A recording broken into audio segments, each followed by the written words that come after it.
Assalamu alaikum agayın tuğan. Bugün Jalpыңızдар егемендік күн менен құттықтайбыз. Майрам, Кайран, 1000 жылдар бой еңсеп келген Кыргызыбыздын егемендік күнү. Жакшы турмуш, элибизге токчулук, тынччылык берсин деп жараткандан тилейли. А дегенде баштаганда эме мына биздин ишибиз жөнүндө баштайлы. 60 азый тайтору чабылгандай улгайганда президентке караштуу мамлекеттик тил жана тил саясаты боюнча комиссиянын төрагасы болуп Каныбек Осмоналиев дайындалганына саналуу айлар болду. Анан мен деле караган түбүндө ар кайсы жерден кыргыз тил, тарых, маданият деп күйүп канча жылдан бери сүйлөйм, жазам. Анан бул кишинин карегине илинип, ошо кызматка чакырган. Анан тайтордой чабылып, ошол кеңешчи, а дегенде анан ушул кыргыз тили деген газетасы бар экен. Аны эч ким деле билбей калыптыр. Чарбалык эсепте чыгат экен, азыраак тираж менен ошону бир тирдентип, мындай жаңырталы, өнүктүрөлү деп чакырганда макул деп ошого редактор катары кол коюп биринчи номери чыкты. Көрсөтүп коеюн туугандарга ушу майрам күнү кыргыз тили деген Кагылайын эне тилибиздин атын алып жүргөн газета эгемендик кут болсун деп мына Хан Теңири тоосу. Хан Теңири биздин дүйнөдөгү саналуу бийик чокулардын бири Хан Теңири. Биздин жер эле Кыргыздын жери эле ак калпак Кыргыздын. Бүгүн 3 республикага карайт экен. Ошонун биз тарапты караган чокусуна мына бетине коюп, анан мына биздин айтылуу акындарыбыздын алдыбызда өмүр турат түгөнгүс, артыбызда өлбөй турган эл калсын деп эки сабы менен генийлик ойду айткан. Ал кул эне тилин сүйбөгөн элин сүйүп жарытпайт деп улуу байдылда агабыз айткан ырсаптарын менен баштадык. Мындай ошол жаңылап чыгаралым деген ниетте ушул биздин улуттук комиссиянын төрагасы Каныбек Осмоналиевдин өзүнүн элге кайрылуусу 1 айлык жарыяланган. Себеби кыргыз тилинин 1 айлыгы. 1 айлык деп айтканыбыз эми уяттыр. Бул эми көп айлык болсун, 1000 айлык болсун. Бүгүн Каныбек Осмоналиевдин тилеги да ошол 1 айлык ошол албан иштердин башаты деп кайрылуу жасап элге чыгарды. Эми мен кээде кыскартып кыска айтайын. Каныбек Осмоналиев кызматка чакырган үчүн эле мен жагым посмам эле жасап аткан жокмун. Мен атама да, энеме да, тил тууганыма да калыс пикир айтканга аракет кылган кишимин, өзүңөр билерсиңер көбүңөр. Мына буга чейин бул кишиге дагы сын айтылып атат. Физик ана мына деп, ушуга чейин мен өткөндөрдүн карап атсам, бүт ошол адабиятчы, тилчи, жазуучу, акын дегендер келиптир жалаң. 30 жылдык тарыхын карасам, мына улуттук комиссия иш жок экен жолдоштор. Иш бардыр эми. Бирок өнүгүү болгон эмес да. Өнүгүү болгон эмес. Өнүгүү болсо ушу печел акыбалга эне тилибиз кабылбайт эле да. Рычагтары бар эле, механизмдери бар эле. Ошону айкырып, кыйкырып ордуна койсо болот эле. Майкырып жүргөндөр болду. Бирок залдан чыккан жок. Жайнаган китептерди чыгарып басып кетишиптир көбү. Мына ушул киши белсенип азыр президенттин атынан келип, ошо президенттин тапшырмасын аткарам деп улгайган, өзү да улгайган, бизди да улгайганыбызга карабай арабага чегип атат мындай жумуштун арабасына. Кагылайын кыргыз тили үчүн баарыбыз аракет кылалы. Президенттен тартып жөнөкөй жараныңа чейин жүрөгүң кыргыз деп сокконун баары элибиздин, ак калпак элибиздин ушу тилин, эне тилибиздин, Кагылайын эне сүтү менен келген тилибизди сактап калалы деп аракет. Анан бул жерде дагы мына биздин лингвисти күчтүү белгилүү профессор Кадыралы Коңкобаевдин кыргыздын жан дүйнөсүн кайрадан аңтаруу керек деген жакшы накай интервьюсу. Мына айылда жүрөт көп жыл кыргыз тилине эбегейсиз эмгек кылган Бектур Исаков деген агайыбыздын кыргыз эл мугалими тилди ар бир инсан өнүктүрө алат деген ушундай белгилүү адабиятчы, Европада да иштеп келген биздин чоң күйөрман адабият таануучу сынчы Эсенбай Нурушевдин мыкты макаласы чыгып атат. Кайран Камбаралы Бобулов деп тилге күйгөн акебизди эскерип атабыз. Улуттук касиет жана кулчулук сезим. Мына Карасаев касынасынан мына кыргыз тест деген ушул мамлекеттик тилдин мотору. Ошол тесттин иши менен жетекчиси тааныштырып атат. Ушундай кыскасы бардык ушу Алато койнунан жыйналган макалалар. Анан кийин эң артына Kırgız tili kıyın til dep rubrikanın altında dünyalık şedevirlerdi kırgızça oturganda kanday bolat. Bizdin tilibizin alı jetebi degen. Buna daima söylesek orus tili bay til. Hem de bizdiki jardı öyle bizdiki. Biz özümüz jardı kılıp koyganbız tuğanдар. Buna men bir misal aytayın. Mayramdık manay poeziya menen. Lermontov'tu oturup atat. Alım Toktomuşup oturup atat. Kanday ikem kırgız tili. Çıgamın жалгыз жылтырап, туманга чөгөт жолучу, түн жыңсыз куу чөп тумчугат, угулат жылдыз шоурту. Асманда сайран көгүштүн, асыра уктап жатат жер, о турмуш сенден не күттүм, о болдум мынча азапкер. Күтпөгөм күтпөйм эч нерсе, өткөндөр өтсүн кайрылбай, баш тазат кылган кечтерге, басылып уктап калгым бар. Kalbasa birok tüölük, kay yetkеnin bilinbey, tolkuza tıptış jürögüm, жаңылса жашоо dilimde, sүйünün жайкын avazı, ankıtıp tursa canımdı, şoğladay şoğum taratıp, şuuldap tursa kalın dup deydi. Mana Aliken, kırgız tilin kanday sayratkan. Anan uşul mayramdık nomerimiz, Kuday buyursa bunu töragabız uşul prezidentke çeyin gayrılıp, büjetke girip beremiz. Anan uşul gazetti, kitepti, okulbay kılgan kagazdı jandandıralı, kagaz tilin jandandıralı. Kança kılım kança, san min kılımlardan gelatkan kagaz tili gana kalat eken tarihta. Oşo kagaz tilin jandandıralı dep hareket. Endi tuğandar egemendik jönünde aslında olak dep kılalı. İlgeri men Gölдүн başında 90'dagı Turduбек Койгелдиев деген төшөк тартып жаткан аксакал Санжырачы менен сүйлөшкөндө кайран киши. Кыскайтам деп сүйлөйт экен. Мен ошол ыкмамативде кыскайтам. Эгемендик бизге кыргызга оор болду туугандар. Татаал болду. Татаалынан эле ошол татаалдыгынан эле чыга албай келатабыз. Önükpey gelatabız. Aylampada oşol ele ötkөл doğur degen kaşaygırdan çıkalbayla şu jerde çaynalıp жүрөбүz. Kede jılt etken ümitler payda bolot. Öçüp janat. Bирок баягы эле коога, баягы эле эртеңкиге болгон бүдөмүк турмуш, бүдөмүк прогноздор тиги бу шундайдан чыга албай келатабыз. Бул ачуу чындык. Egemendiktin başatında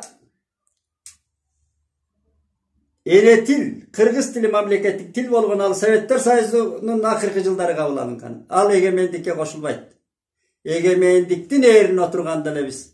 Kıyışık oturganbız da aytıp keletabız. Kıyışık oturganbız. Buna o en belgiler, simbolikalardın bari azırdağı talaş tartış tuğdurat. Azırda talaş tartış. Maselem maga köp jakpayt. Meni kosutpayt. Gimirdalıp atkanda. Баягы ilgerki orus muzikанын marştары көрүнүп турат, угулуп турат. Кыргыздын кагылайын камбаркандын насихаттын чыныгы көкөйгестинин улуу көчү, улуу кайрыктары жаңырбайт. Мени канымды дүргүтпөйт. Мына ошондон баштап анан эле эмне болду? Ушунча байлыкты, ушунча ошол Советтер Союзунун убагында эң алдыңкы республикалардын бири деп эсептелген Кыргызстандын байлыгы ушундай көз ачып жумгуча таланып, тонолуп, уурдалып реформа болду. Ушул бир реформа. Реформа деген жыйынтыгы менен реформа болот. Үзүрү менен реформа болот. Ал реформа эмес, ал кыйроо деп аталат. Тоноо деп аталат. Başkasına aytпайлы, эки баласын 2005-жылы парламентке сүйрөп келген Акаев бүгүн чуш деп отурат Москвада. Биз Акаевди кантип актайбыз туугандар? Ал болду дейли. Бакиев келди, экономиканы көтөрдү, жыр катты тиги бу. Бакиевдин экономика көтөргөнү болгондур. Бирок адам өмүрү, Улуу Достоевский айткандай, бир наристенин көз жашы бүткүл дүйнөнүн жыргалына татыбайт деп айткан. Кудайбергенов деген таква момун киши, каскадор, дүйнөлүк деңгээлдеги каскадор атылды го.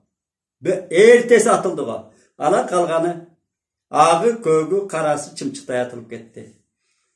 Акырында аянттатылган кайрандар, аны да былжырагандар жарымы калып, жарымы төгүндеп жүрөт. Эмне болсо да кан сууда акты. Бүгүн Бакиевди актай аласың багай? Ким актайт? Ким? Андан кетти дейли. 14 батыр келди, реформатор. Текебаев, аягы Каптагаев, Эмнебаев, тиги булардын баары. 14 батыр келди. Мен революционер деп. Алар анан бийлик талашты дагы Отунбаева деген эжекебизге 10-дан бери иштеп келген мыйзамды мыкты билет деген эжекебиз 1,5 жылдык дүйнөдө жок фальш президент болуп отурду. Макул дедик. Анан Атамбаев келди. Атамбаев адабиятчы экен, Атамбаев намаз окуйт экен, Атамбаев ыйлайт экен деп колдодук. Мына эми мойнубузга эң когалуу бүдөмүк долбоорлорду ошол кататкан кемин, ошол тез, ошол альтернативдүү жол.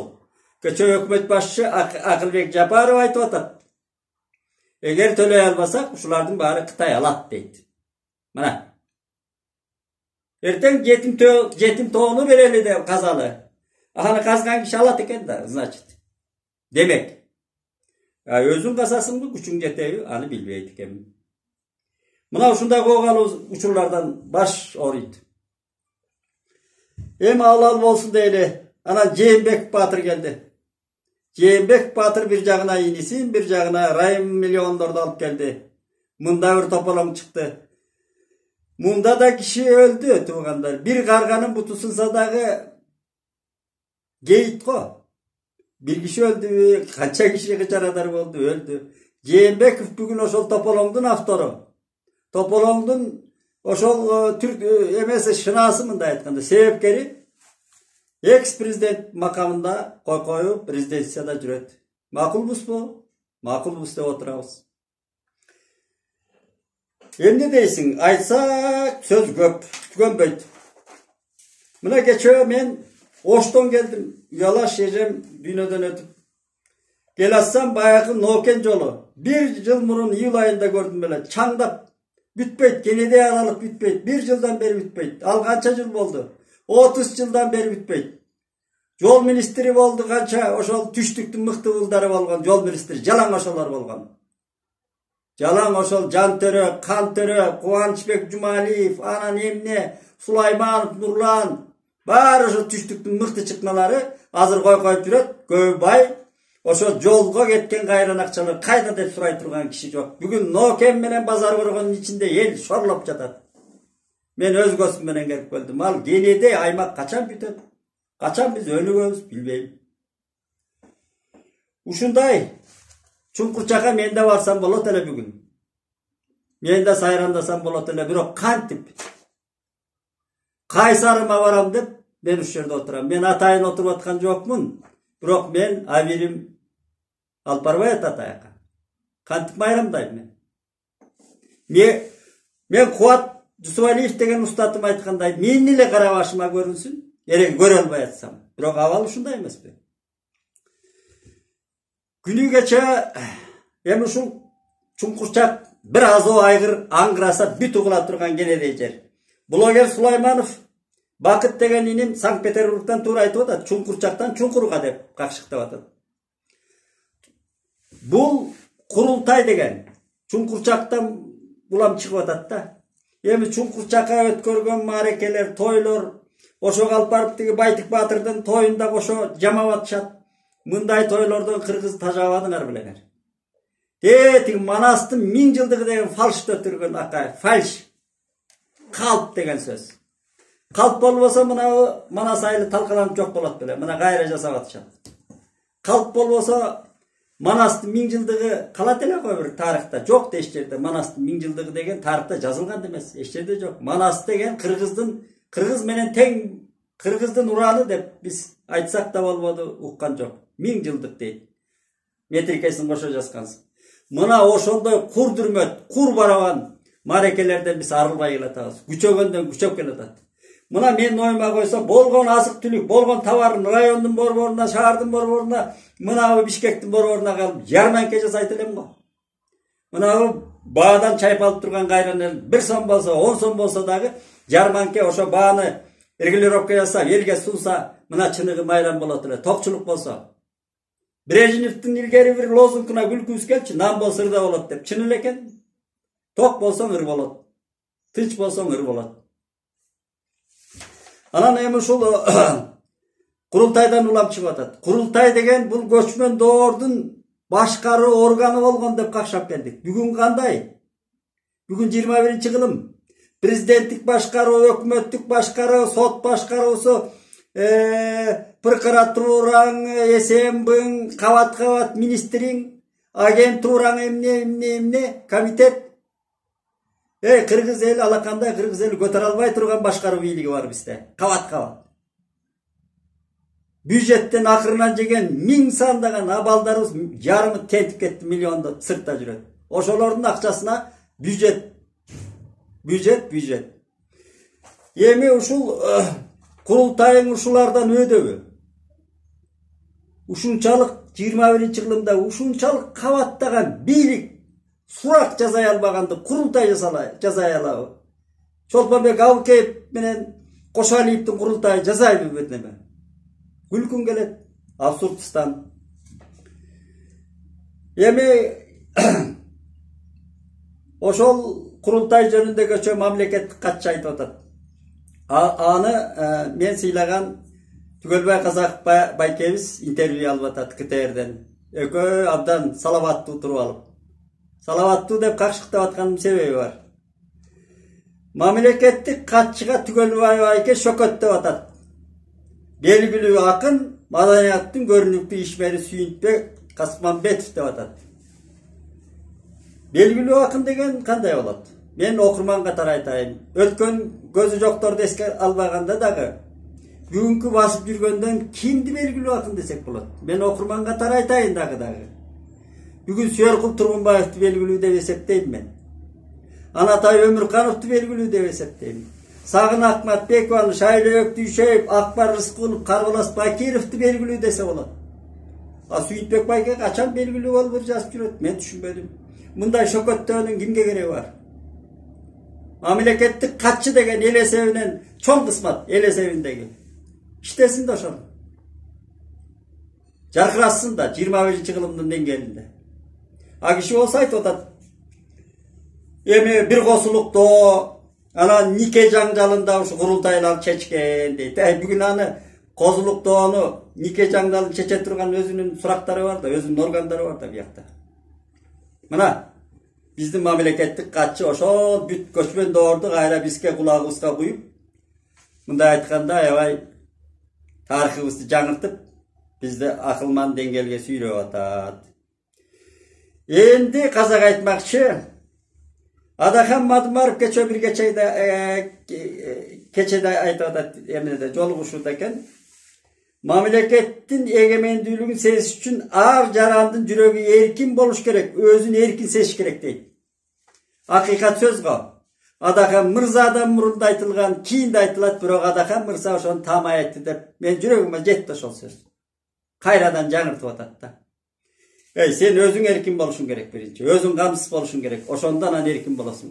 Каяктан эркин болосуң? Чуңкурчакка барсаң эле дүңкүлдөп койсоң, каркырагын жарымын алдырып, кайра жарымында даңкылдап атсаң анан эркин болосуңбу? Эркин болуш үчүн адамзат өзү эркин болуш үчүн биринчи курсагы ток, кийими бүтүн. Анан мыйзамдар иштеп, ошол мамлекетине таянып эркин болот. Кудайга, мамлекетке таянып эркин болот. Мына мен камсызмын. Ушул мамлекеттин алдында камсызмын. Ээн басып жүрөм. Эртеси каалаганымды сүйлөйм. Жазам, айтам, жашайм деп эркин болот. Сөз эркиндиги, эркиндиктин эң мыкты, эң алгылыктуу, эң алдыңкы флангасында жүргөн касиет бул сөз эркиндиги. Сөз эркиндиги деп биз кезинде Садыр Жапаровду колдогонбуз. Садыр башымды кессең дагы тилимди кесе албайсыңар деп какшап кумтөрдү айтып атканда Садырды колдогон эл Садыр мырзага баарыбыз баракелде деп турган. Садырды баатыр кылган ошол тил эркиндиги, сөз эркиндиги. Андан кийинки камчы ташип иним Daniyar Hüsönov деген katınınça sögüp atkanda hökümetin müçelerin eşik tarsa cevap ketkende men barakelде деп жазгам. Kamçı ükömdü koldap. Bugün mırzalar söz erkindigin abdan ehtiyat boluşuңar gerek. Söz erkindigi bul Kırgızdın baylığı. Söz erkindigini hiç kim tiye albayt. Tiyuga da mümkün emes. Oşonda öyle mana o çındık degen bizde kaç baratkандай da men. Çındıkты aytkan kişiler azayıp baratkандай tuyulat maga. Çındıkты aytpay ele var o sele janagıt böyle koşma, şököttep süylep biribizge. Çındık kana kutkargan tuğandar. Konfusiyden tartıp dinder bardık bizdin baka koşoy bar çındık jönündө aytıp ötkön. Kalıgulun göçökü Arstanbegin İshak Masaliyev andakete İshak Razakov Usvaliyev Masaliyev göçökü kakşaganın bari çındıkka başı egen çındıkты özlörü da keyin geç bolsa da argim arganday düşünüp aytıp ketken. Çındıkты gana aytkıla dep bizge mana erkindikten keyin çındık. Çındık hem ne oldu bugün? Çındık kayda jüret? Çındık barынан kutkargan, jalgandыкtan kutkargan, uruluktan, karakçılıktan, arakeşlikten, soykuluktan barынан kutkargan ulu çındık, ulu sın. Uşu sın çındık bolgonda gana biz önügöbüz.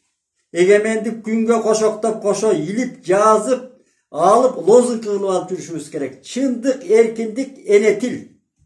Mına uşu bizde önüktüre turgan. Hiç kanday kurultaylar önüktürbeyt. Erten görösüңөр. Çökötağınday gayra düşüp kelebиz. Al Karkıradan da düşöbüz, Çukurçakты çаңdatıp, göçöbürö aytıp atat, vertolyotko, kongongo mындай площадка даярдап атыптыр деп. Men kalıpko dedim, men işenbeyim aga. Şu vertolyot menen uçup barabı, mana Çukurçakka dep, kim uçup barat boldu eken dep taң kaldım özü. Kene Çukurçak mı? Jölü çıkıp barıp kele turgan jer, men jö basıpsam barıp kelem. 70'ke tayap kaldım.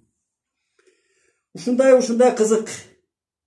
Bir çındıkka gelsek jakşı bolat. Anan keyin hem Kantserdagi uluu gün egemendik kagılayın. Kayran Manas bababız kuragan, Ayköl Manas kuragan. Barısbek bababız barkına çıkargan, çırayına çıkargan. Alp Sol bababız tüp-töp Kırgızdardın Kırgız kaganın altın doğru dep tarihtin altın baragında жазылып kalgan. Anan ortada 1000 yıllar boyu öçüp janıp o çoktoy bilik çıraktın biligindey büyülüp gelip kolubuzga тийген erkindik. Mana 31 yaşka çıktı. Ошол kut bolsun tuğandar. Aman bololu. Uşul egemendigibиздин ömür uzun bolsun. Urpaklarыбызга ömür versin. Жыргал turmuşka, çındık turmuşlarga жетүүгө Kuday nasip etsin dep tilek kılalı.